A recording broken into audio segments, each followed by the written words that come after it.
Hey everyone, welcome to Maker Tales, and in this week's video, we're actually gonna do a little first impressions on VR sculpting. It's a small series that I'm going to start, and it's basically I want to go through all the different VR sculpting programs that there are out there and figure out which are the best for modeling practical things. Now, I realize that a lot of these modeling programs are made for organic modeling. However, I want to find the best one for me. So I have conducted a test that I'm going to keep everything from here on, and it's to make three objects. One is a 10 millimeter by 10 millimeter by 10 millimeter cube. The next one is making a cup that should have rounded edges, but should not look like it's made out of clay, so to speak. You know what I mean?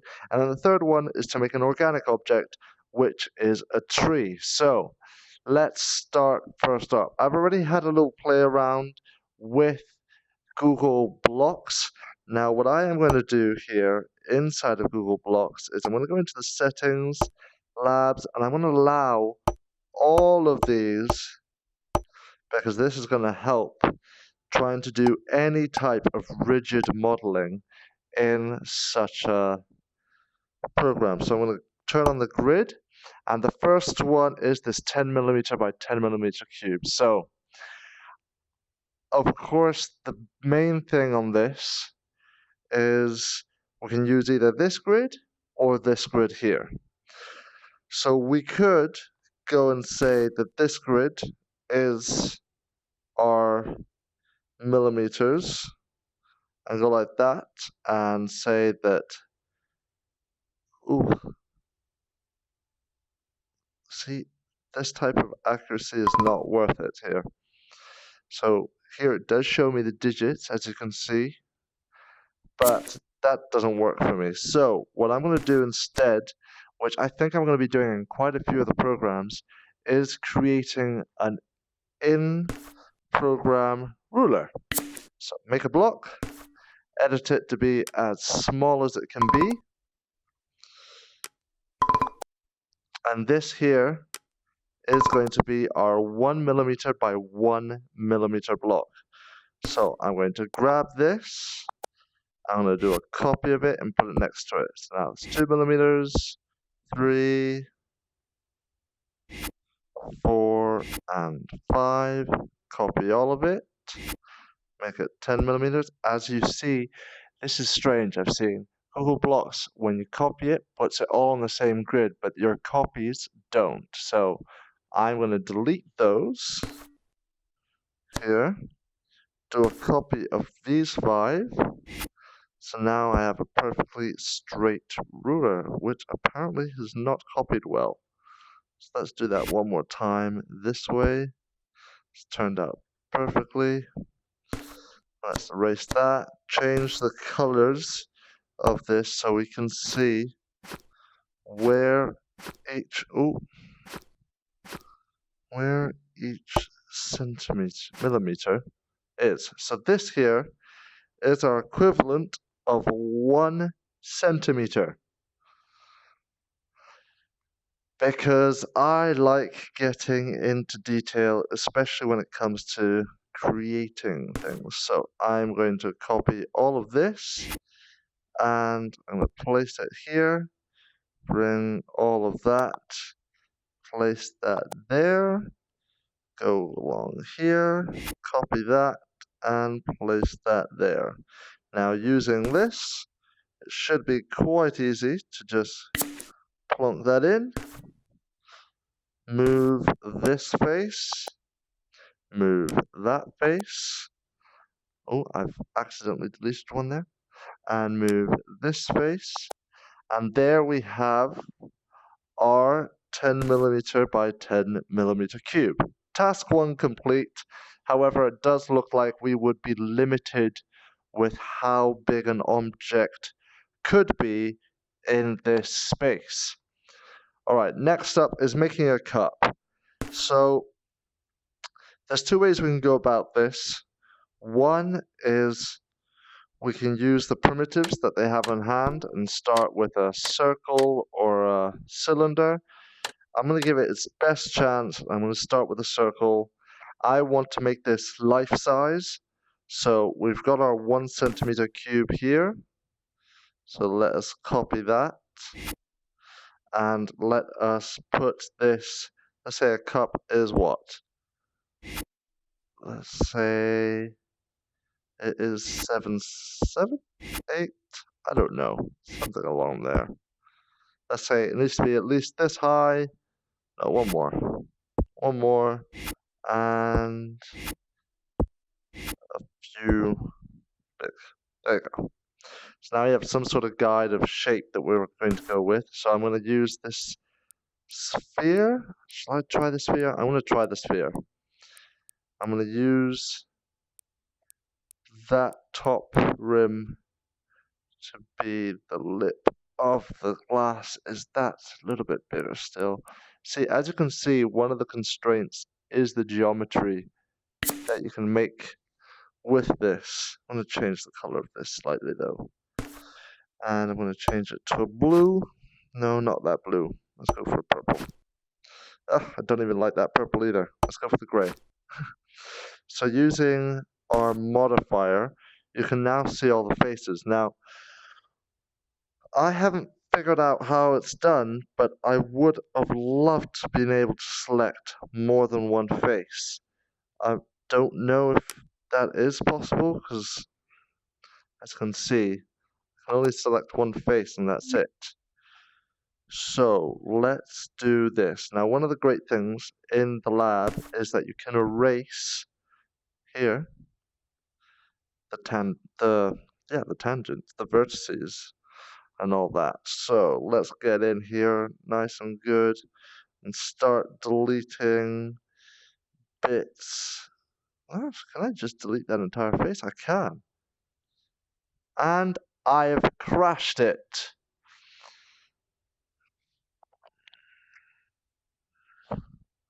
Well, there you guys have it. Google does not like being messed about with in that way.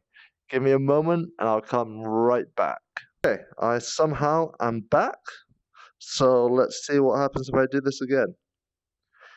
It is not happy with that in any way. Wow. Okay, let's give that another try without doing that. Okay, we're back. What I'm going to do, because it obviously does not like that, I'm just going to move it. Will it let me?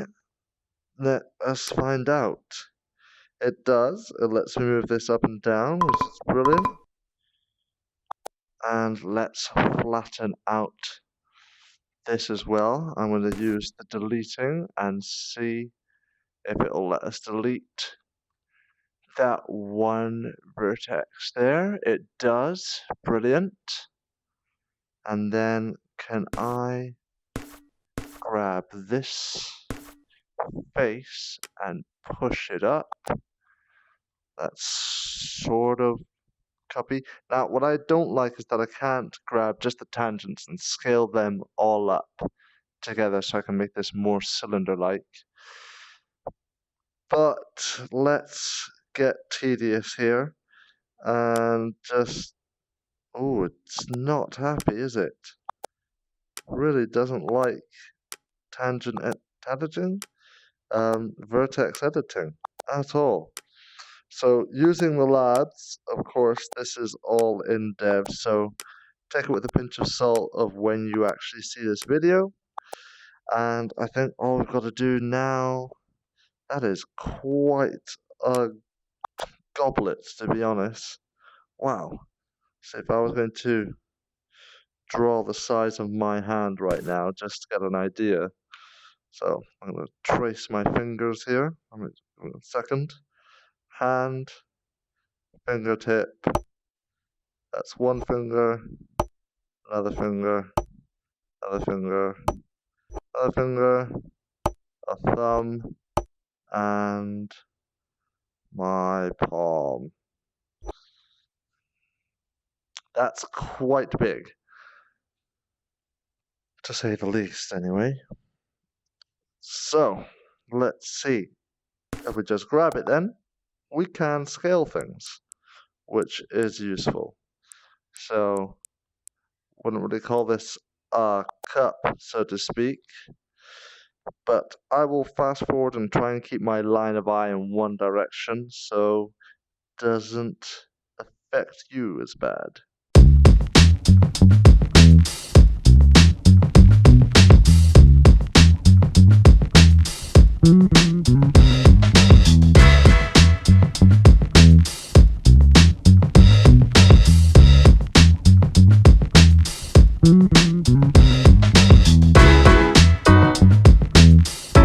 Alright, I'm going to leave it at that because much more of this it's just not effective. So, I'll call it a pass, but I wouldn't call it with flying colors.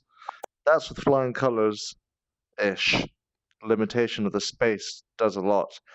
The whole thing is, this is complete rigid modeling. This is something that if I could subdivide this right now, we'd probably have our end result. So of course, if I really wanted to, on top of that, I can go and give it its lovely little handle. Oh wait, let me turn off grid to show that it can do fluid movement. Can it? No, it can't. Look, this is me trying to do fluidity here. It's just having none of it. So anyway, from here, let's go on to the next task, which is organic modeling and keeping it super simple, a simple tree. So let's go with this one. Let's make the trunk. Can I pick a color right here? Let's pick the color. So I'm gonna get as big as I can get with this, which is apparently that. So if I'm gonna go with this size, let's build a tree and up. Now, I find this to be quite sticky. It's like it's locked, and that's why I've got the grid off. I don't think I have any other thing that's stopping me here. Let's make this a little bit smaller, make a couple. It depends on the size of the geometry that you're creating, apparently. So let's do this, and brilliant bit is I can edit all the little vertices of this to make it some sort of pointed. That is a really annoying noise, though. Let's remove that broken tangent there. Let's just do that. There we go. It's an ugly tree, but don't think I'm going to be able to get much more organic than that. Let's make this a little bit more tree-like, I guess, right? Organic, I would not call this. It's almost slightly voxel-based. Let's just add some irregularities to this beautiful work of art. And I've got the grid completely off now currently, and the only reason why it's showing all the frames and I can edit all the vertices, is because of the labs. So one thing that I have seen that's great about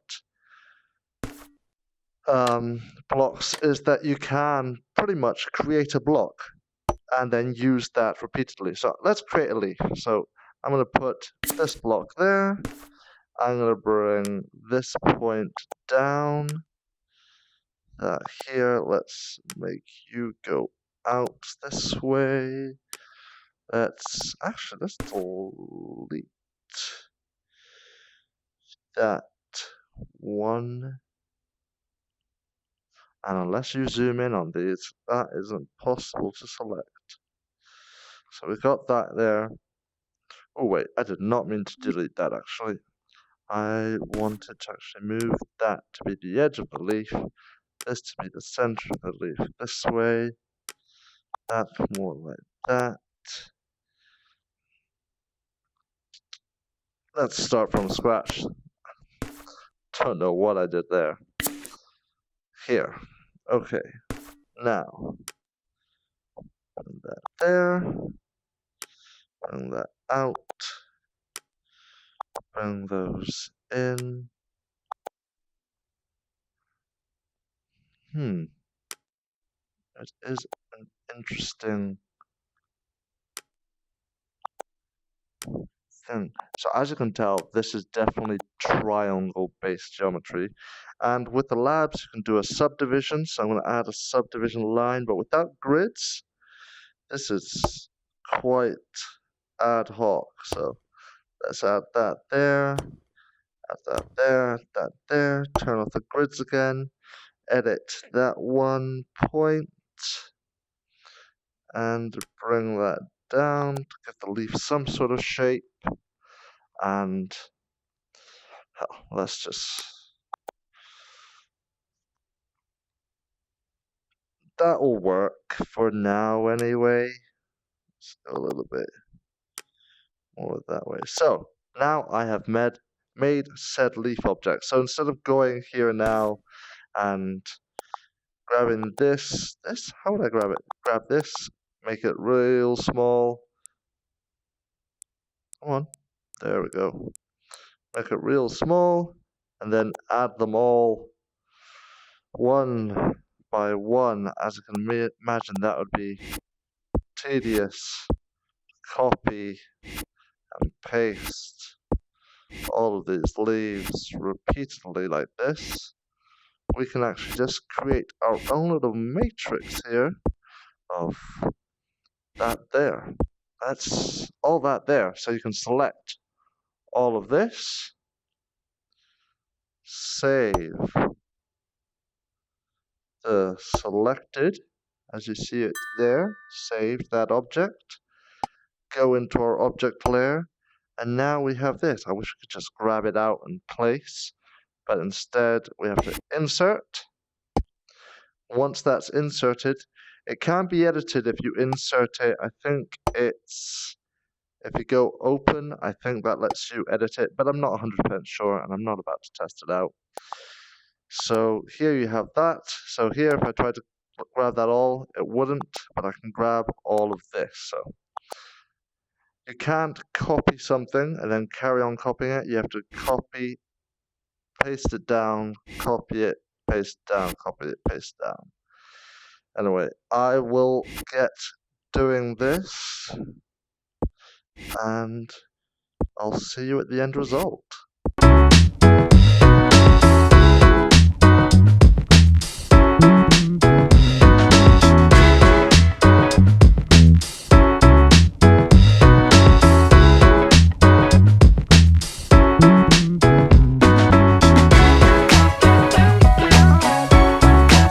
And I think I'm going to call it there for the tree, because if I go any further with this, I feel like Blocks is just about to crash. But if we scale this up to what I would call pretty life size, it doesn't look too bad. It would very much be a stylized voxel game that you could design with this, but it works. All this is individual geometry, but organic it is not. Now let's see what we can do saving wise. So you have to sign in. I'm going to save locally. Oh wow, it is really struggling to save that, isn't it? Well, I'm going to give Blocks a moment to see if they feel like saving the project, but currently it's taking a while. Alright, well, after a brief interlude of about 7 to 10 minutes, it was able to save this entire scene locally. I would think that must be it there. Not 100% sure, and I don't really want to click load because it might have to go and do this all again.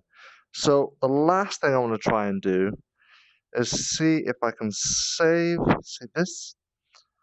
I'm trying to select everything without it crashing, and to say that there's lag right now would be the biggest understatement yet. I can hardly see what I'm doing. Let's see, if I move this object now, I have left a hole. There's no lag once I've done that, though. I have a feeling there's a selection limit. So I'm going to undo, if it lets me.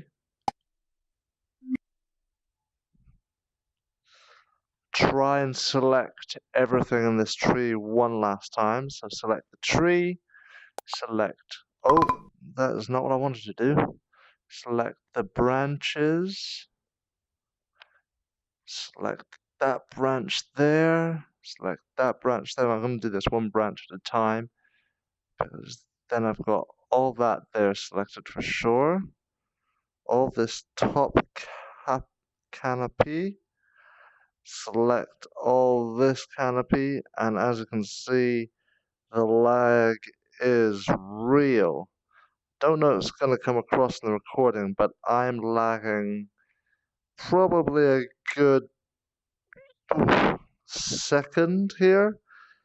And if it wasn't for my strong gut in VR, I would definitely be getting a lot of motion sickness right this moment. So you don't want to select large clusters of objects in Google, apparently. Are there any other unselected there? There's an unselected. And there's a couple of unselected over here. This is the original few. Oh, we're getting a bit last ones. Oh, there's an unselected bunch here. Keep getting the Google load screen popping up. There's a couple of unselected over. I feel like I'm selecting and others are being deselected. I don't know if that's just me and my perspective. And this looks like it is all selected apart from right there. And I'm going to call that selected for now because this is lagging. So I've let go. I'm going to try to go save and save selected. And we've got another little lock again. Let's see how long it is this time. Okay, well I finally got Google Blocks to save that output. It took about 17 minutes to save that tree. Anyway, now let's jump straight into Rhino and I'm going to show you what we got out of it. So as you can see here, if I go to Blocks, you get this folder right here. And this will be inside of the Documents folder. You will have Blocks, inside of Blocks you have Models, and Models you have Autosave, and you get this lovely mess here. Now there is nothing telling you what the name is or anything like that, so I've already gone through all of these to find what I'm wanting. So first of all, I would like to get the whole scene and show you what the scaling is on this object. So let's insert this file. I'm going to set this down to 1:1 scaling, and then when I put this in, you will see that we get this lovely little teeny tiny, let's see how teeny tiny is this. It is properly teeny tiny. I'm going to snap it there to the center. And here we have our whole scene. Now, that's good. I have this in shaded mode so you can see. I'm going to quickly just go into wireframe so you get an idea of what we get here. As you can see, it's not triangle based. I am very surprised. However, there is a triangle based geometry that's offered in the folder as well. Now let's go back into shaded so you get an idea what's happening here. To me, it looks like we have some flipped normals here, It really depends on the objects because the leaves aren't flipped, but the trunk is flipped. But the first thing we want to see here is the scale. So let's explode this block and take a look at what we have scale-wise. I'm just going to jump into the right view for this. So here we have our tiny little block. Let's do a little distance check on this, and you will see if I lock to these vertices, it is 0, 100. So we obviously have to do a scaling of 10 to 1. Now that's not that bad. I'm happy with that because it means it's concise scaling. It means we can use this block to create this. So let's do that. So let's go and scale. Let's just do this the easiest way. And the easiest way is just bringing it back in at the scale that we want. So let's grab the model again, chuck that in there, scale this up by 10, and then from here we should get our lovely little scene. Now the scene is an OBJ file, if I haven't mentioned that already, and it is, oh, that was, I imported it flipped, my bad. But I could definitely see this being useful. Blocks is worthy in the sense that it can work. I think I might use it for very quick sketch-ups of ideas that I might have that don't have the exact parameters that I need for instance, if I'm creating a bit of furniture, I'm not going to add the joints through blocks because with the laser, I literally have to work to the 10th of a millimeter. Now, I'm just going to flip a couple of the normals here just so we get how they would actually look like. I think we've got another flip normal over here. Yeah, you can see my little stubby finger idea, but as you can see here we have the mesh of this cup. I'm going to see if I can subdivide it. I don't know if you can do subdivision in Rhino. I haven't done much mesh work in Rhino. I've done mainly line and nerve curves. I'll figure that out later on. Anyway, so that there is pretty much Google Blocks in a nutshell. Now I will tell you my final thoughts on it. So here is my conclusion on Google Blocks. Take this with a pinch of salt because this is my opinion. Now I'm going to rate this on rigid modeling, subdivision modeling, organic modeling, user interface, the learning curve, extra features, and the overall score. And everything will be out of 5.